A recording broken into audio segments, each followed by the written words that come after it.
43 jours, plus de 10 000 km, 5 pays traversés et une aventure que je n'oublierai probablement jamais. Tout a commencé avec une idée assez simple, prendre la route avec mon van, ma chatte Oslo et partir découvrir ce pays qui me faisait rêver depuis longtemps, la Norvège.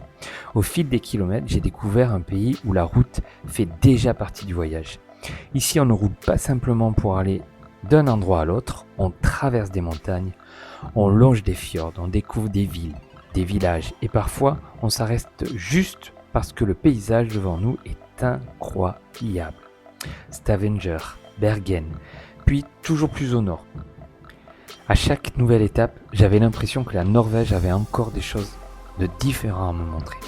Ce pays est immense, avec 385 199 km² et à peine 5,6 millions d'habitants.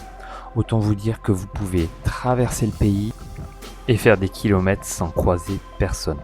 Plus j'avançais, plus les espaces devenaient immenses, des montagnes à perte de vue, des lacs, des cascades gigantesques, des fjords encaissés et cette sensation de liberté que je suis venu chercher avec mon van. Puis, il y a ces endroits un peu reculés, ces jolis villages, ces églises qui ne vous laissent pas indifférents. Les Norvégiens sont très discrets, mais si vous avez besoin d'eux, ils seront toujours là pour vous rendre service. Puis, il y a ces endroits qui resteront gravés. Le glacier Svartisen notamment.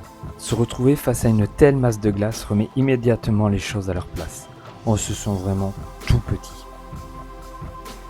Au-delà du cercle polaire, il y a un endroit, les îles Lofoten, où j'ai eu un gros coup de cœur pour l'île de Værøy. Cette île est magique. C'est incroyablement beau, entre montagnes abruptes et océan. Il y a des endroits qu'une photo ou une vidéo n'arriveront jamais à retranscrire, il faut simplement être là et le vivre. Mais d'ici là, l'aventure continue. La terrasse de mon van va encore m'amener découvrir de nouveaux endroits, de nouvelles routes et des paysages incroyables à travers l'Europe.